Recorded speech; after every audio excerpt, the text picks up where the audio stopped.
Well, let's bring in Bilgehan Ozturk, who is a researcher at the SETA Foundation in Ankara. Bilgehan, thank you very much, as always, for joining us on the News Hour. Your reaction then to Hakan Fidan's comments, would you describe them perhaps as strong but measured?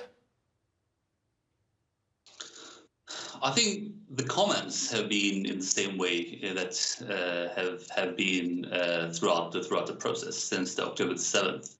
If you look at the remarks made by both President Erdogan and Mr. Hakan Fidan, of course they send strong messages, but of course in a measured way, as you mentioned, because Turkey is quite, let's say, careful about not demonizing Israel altogether. And if you look at these messages, they are all targeted towards Benjamin Netanyahu and his far-right governments, which is at the helm of certain genocidal activities in Gaza. So there has to be a kind of, let's say, strong reaction to what's going on in Gaza. And what Hakan Fidan is saying is actually that. And Turkey and decision makers in Ankara thinks that there is a need for that kind of a strong reaction towards Israeli government, because we are seeing an unprecedented, let's say, onslaught of people and an unprecedented brazen, let's say, violation of international humanitarian law. So I think the decision makers feel it is Turkey's responsibility to react to those unacceptable activities, but at the same time, they are striking a tone in which they carefully not demonize Israel altogether. Benjamin Netanyahu has said that Israel will target Hamas leaders wherever they live. Is there any concern that this could potentially happen in Turkey? I know that Israel's been warned that no such thing should ever happen on Turkish soil.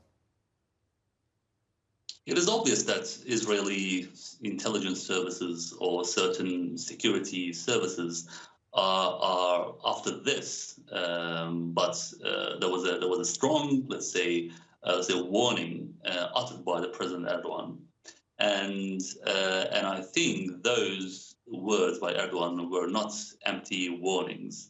There's flesh to it, and I think the recent, let's say, MIT, Turkish National Intelligence Services operations against foreign operatives of foreign intelligence services are attesting to that capacity of MIT.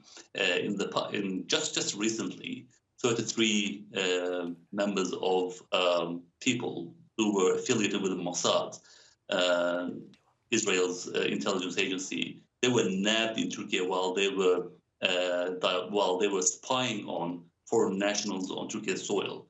In the past, it is not only an effort or capacity towards Israeli, let's say, spies, but at the same time, it is a capacity and effort toward all foreign nationals who, let's say, try to operate on Turkish soil for spying purposes, espionage purposes.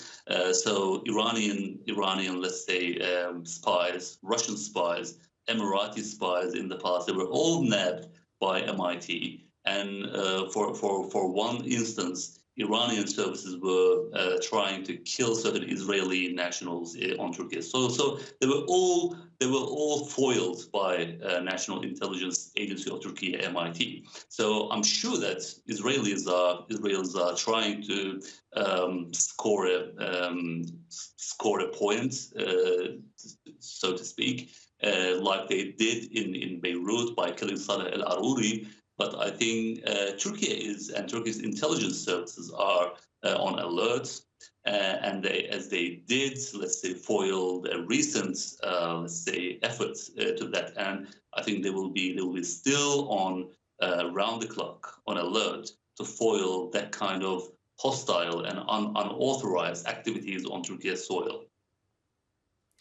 Good to get your thoughts today, Bilgehan. Bilgehan Ozturk there joining us from Ankara.